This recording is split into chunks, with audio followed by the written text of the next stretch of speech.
mathematicians? I am excited to pop right in and look at today's problem. Let's see if we can make sense of what's going on in this math problem and maybe work on a strategy that we could use to solve it. Follow along as I read the story to you. This says, Logan has 37 yellow pencils and 59 orange pencils. How many pencils does Logan have? So listen, I'm going to read this story one more time. And when I read this story again, I want you to think about what information is in this story that we could use to solve it. I'm going to read it again. Logan has 37 yellow pencils and 59 orange pencils. How many pencils does Logan have? So listen, when I reread that story, I think I only heard 2 types of pencils that Logan has.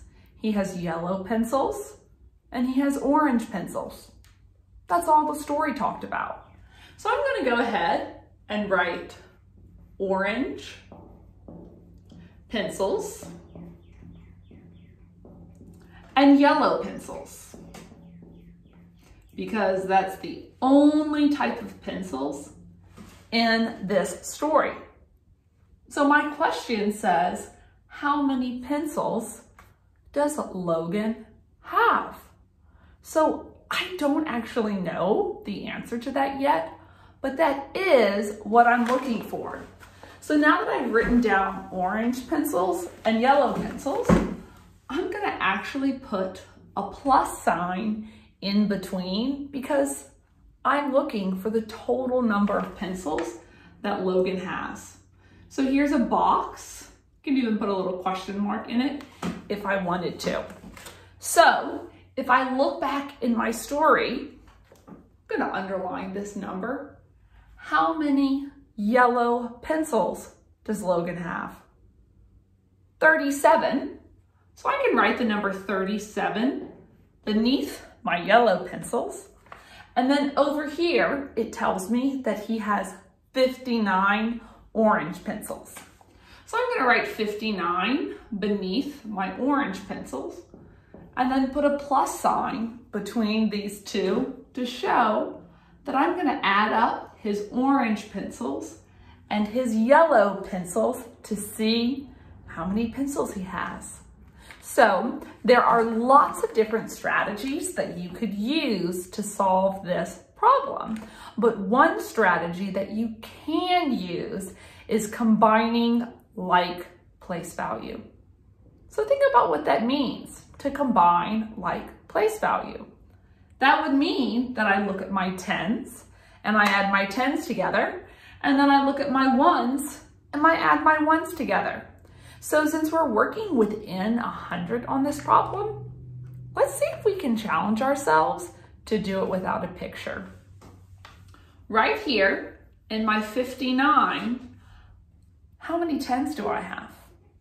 I have 5 tens, which is how many? 50. So I'm gonna write 50 right here. And if I look over here in my 37, how many tens do I have? 3. And 3 tens is what number? 30. So I have 50 plus 30. What's 50 and 30? You can think about that for a second on the other side. It's 80. I could really think about that 2 ways. If I know that 5 plus 3 is 8, then I can know that 50 plus 30 is 80. Or I could skip count if I needed to. If I started at 50, I could skip forward 3 tens. 50, 60, 70, 80. So I'm gonna write 80 right here. And next, now that I've added my 10s, I'm gonna add my 1s. So now I have 9 plus 7 equals what? So I'm gonna kind of think out loud as I solve this. I know that my 9 is really close to 10. So I'm gonna take a 1 from my 7 to say that 9 plus 1 is 10. And if I took a 1 out of 7, that means I have 6 more to add. And 10 plus 6 is 16. Wow. 80 plus 16 is a lot easier than 59 plus 37. So over here, it's possible that you just know what 80 plus 16 is, but if you don't, that's okay. You can use the same strategy of adding your 10s and then your 1s. So I have 80, and is this 1 in 16 just a 1? No, it's a 10.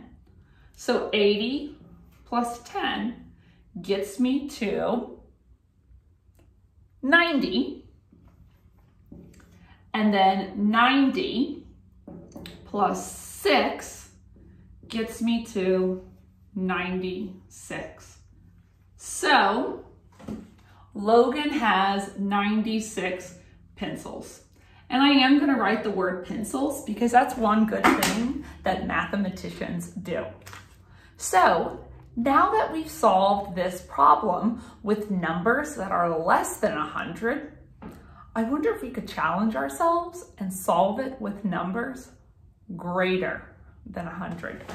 If you just pause for 1 second, I dropped some of my math tools.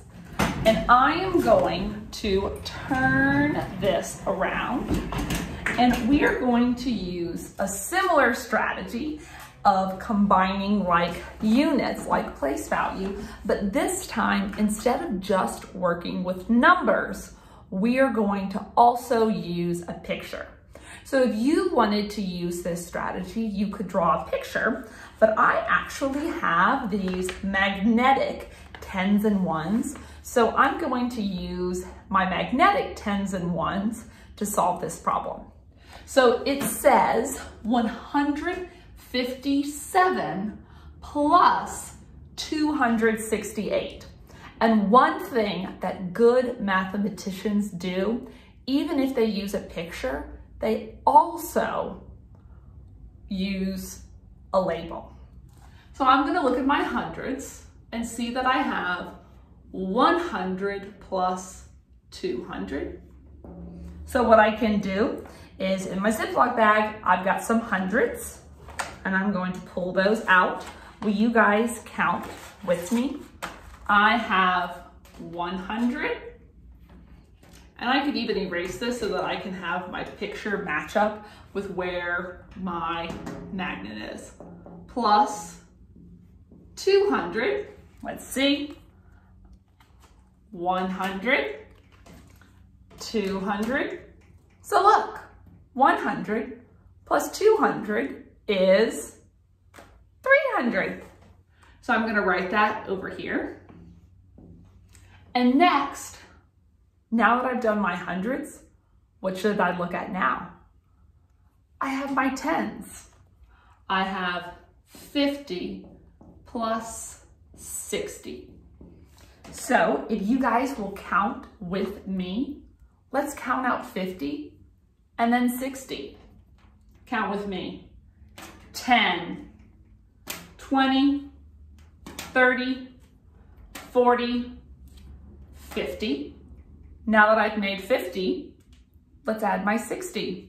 And I'm going to put a little space to show that this is my 50 and this is my 60. 10, 20, 30, 40, 50, 60. Let's see if we can count up all of our 10s now. Count with me. 10, 20, 30, 40, 50, 60, 70, 80, 90, 100, 110. So I'm gonna write 110, which means that I just have one more thing left to do. I need to add my ones. And you know, one thing that I wasn't doing, but that you could do is check off each digit as you add it. So we can see the last thing that I have left to do is add my ones. So let's look over here. I have 7 plus 8. And if I'm keeping track as I go, I see that that is the last thing that I have to do. So I'm gonna get a nice little handful of ones that I can work with. Thank you for being patient with me. And we're gonna count out 7 plus 8 together.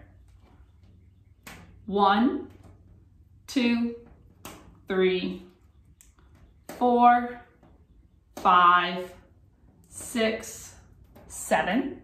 Now let's do 8. 1, 2,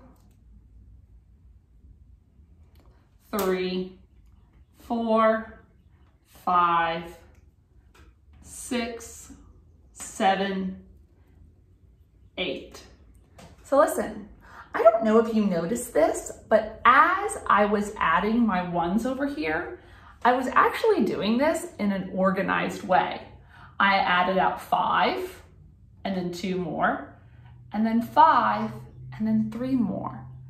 So I wonder if I could move this around to make a 10 so that it's really easy to add these together. So look, could I take my 3 from my 8 and move it over here to make a 10?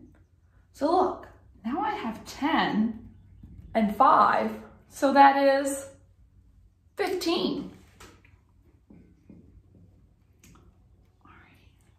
Are you guys ready to add this up?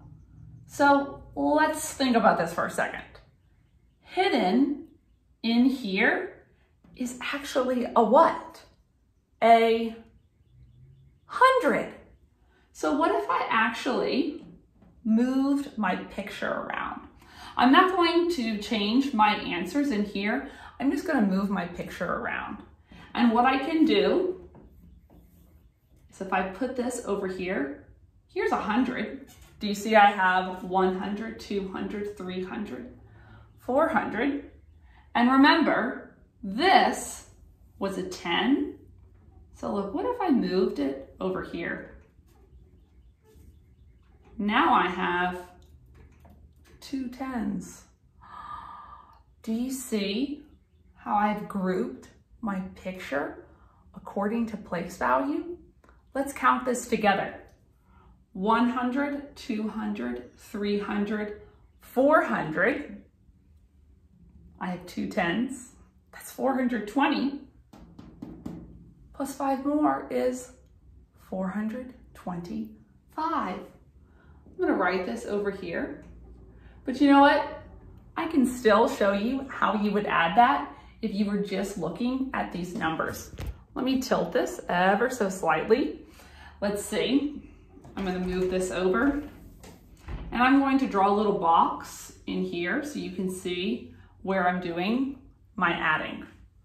If I have 300, I took my 100 right here and said 300 plus 100 equals 400. Then I took my 10s right here and right here and said 10 plus 10 equals 20. And then look, the only thing I had in my ones place was a 5. So I have 400 plus 20 plus 5 is 425. Alrighty, mathematicians, thank you guys so much for stretching your brain with me today. Bye.